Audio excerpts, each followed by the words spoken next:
ভূমিকম্পের ধ্বংসলীলায় ফেসে যাওয়া তুর্কিকে ভারত দুঃখের সময় জড়িয়ে ধরে। মানবিকতাকে আগে রেখে ভারত কোনো রকম দেরি না করেই তুর্কিকে সহায়তা পাঠায়। অপারেশন দোস্তের দরুন ভারতের সেনা এবং এনডিআরএফ এর টিম তুর্কিতে হাজার হাজার মানুষের প্রাণ বাঁচায়। স্বয়ং তুর্কি জনতা ভারতের রেস্কিউ টিমকে দাঁড়িয়ে হাততালি দিয়ে সম্মান প্রদর্শন করে, ভারতের পতাকাকে স্যালুট করে। কিন্তু তুর্কির সরকার সুযোগ পেতেই ভারতের সঙ্গে বেইমানি করে। তুর্কি ভারতের বিরুদ্ধে প্রোপাগান্ডা ছড়াতে বিন্দু মাত্র ভাবে না। তুর্কি ইউনাইটেড নেশন হিউম্যান রাইটস কমিশনে ভারতের বিরুদ্ধে গিয়ে পাকিস্তানের সঙ্গ দিয়েছে। আপনাদের মনে আছে যখন ভারত তুর্কিকে সাহায্য করেছিল তো তুর্কি ভারতকে বন্ধু বলেছিল। তুর্কি বলেছিল বন্ধু সেই হয় যে বিপদের সময় এগিয়ে আসে। কিন্তু ওই তুর্কি নিজের বলা কথার সম্মান রাখে না আর বন্ধুর পিঠেই ছুরি মেরে দেয়। এজেন্ডা দরুন সংযুক্ত রাষ্ট্রের মঞ্চে জম্মু কাশ্মীরে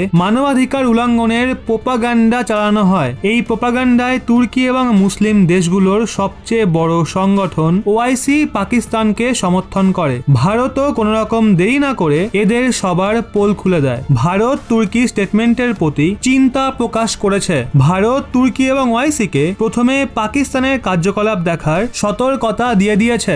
ভারত বলেছে আমাদের আভ্যন্তরীণ মামলায় তুর্কির বয়ান শুনে আমাদের দুঃখ হয়েছে। কড়া জবাব দিয়ে ভারত বলেছে তুর্কি অপ্রয়োজনীয় মন্তব্য করা থেকে বিরত থাকুক। আপনারা ভাবুন, ভারত তুর্কির মানুষদের চোখের জল পোছায় কিন্তু ওখানকার সরকার ভারতকেই চোখ রাঙানো শুরু করে দিয়েছে। আপনাদের ওই দৃশ্য নিশ্চয়ই মনে আছে যখন তুর্কি জনতা ভারতীয় সেনাদের তৎপরতা দেখে আবেগপ্রবণ হয়েছিল। তুর্কির মানুষরা খুশিতে ভারতীয় সেনাদের জড়িয়ে ধরেছিল, তাদের জন্য হাত তালি দিচ্ছিল। কিন্তু ওই তুর্কির রাষ্ট্রপতি এরদোগানের ওপর তার কোনো প্রভাব পড়ে না, তার ভারতের সহায়তায় কোনো যায় আসে না। আপনারা জেনে রাখুন, পাকিস্তান পুনরায় তুর্কিকে ফাঁসাতে সফল হয়েছে। পাকিস্তানের প্রধানমন্ত্রী শাহবাজ শরীফ হয়তো সেই জন্যই তুর্কি গেছিলেন, যাতে সে ওখানকার সরকারকে মনে করিয়ে দিতে পারে তাদের উদ্দেশ্য ঠিক কি। অবশ্য ওই সময়ও আর বেশি দূরে নেই যখন তুর্কি রাষ্ট্রপতিকে প্রধানমন্ত্রী মোদির সামনা করতে হবে। বন্ধুরা, এখন এই তুর্কিকে নিয়ে আপনাদের কি মতামত নিচে কমেন্টে অবশ্যই জানান।